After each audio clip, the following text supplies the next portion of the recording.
Vish, what is your primary concern about Trey Lance? There's been so much talk. I haven't talked to you since the latest go around with Mike Silver and Colin Cowherd, where they're talking about his accuracy and his arm fatigue and all that. I kind of called bogus on that because I don't believe in that. But my concerns are more about does he have appropriate fear, or is he going to continue to try to run over NFL linebackers? That would be my bigger concern about Trey, is just that he's so courageous and trying to prove himself all in one day that he starts to do things that will take him off the field and lead to the Nate Sudfeld era. So I want to. That's my only concern. Really, that's my primary concern with Lance. What's yours?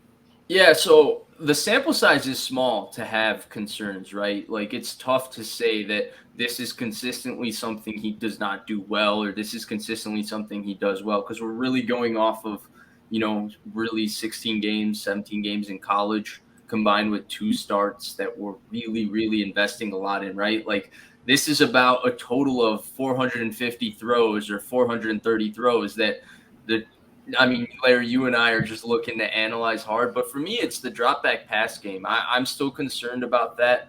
It was not something he was asked to do very much in college. I'm not concerned about the decision making. I think it's fine. I'm not concerned about, the running. I'm even the recklessness. He was not a reckless player in college, Larry. I think once he settles in to himself, I don't think he's a reckless player at all. In fact, I think that's one of the things. That's why I kind of hate the Josh Allen comparison, because I find Josh Allen to be a reckless player.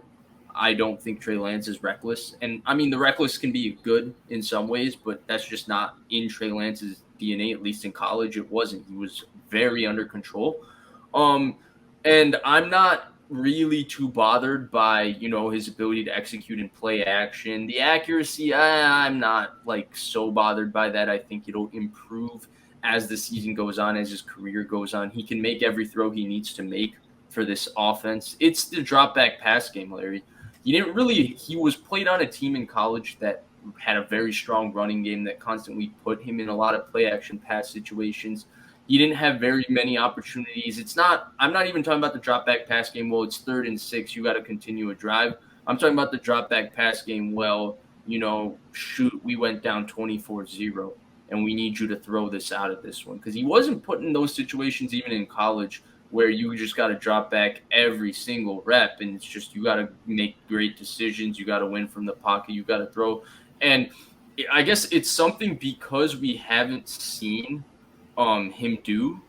And it's not exactly a strength of the Niners. You can say it's not a strength because they don't pass protect well in the drop back pass game. I think the interior of their offensive line will be a concern in that area this year. You can say their receivers aren't really equipped to it because they don't have, 3-4 guys that are consistently winning down the field against man coverage. They got Debo, they got Ayuk, and then a lot of their offense is built. Actually, their other better players on their offense are their tight end, their fullback, right? They don't have 3 or 4 good receivers like some of the other teams that are very, very good in the drop back pass game with very good quarterbacks. So really it's that for me, Larry.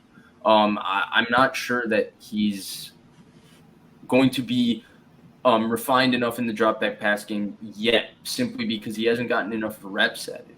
I don't see why he can't be a good drop back passer, 2 years down the road.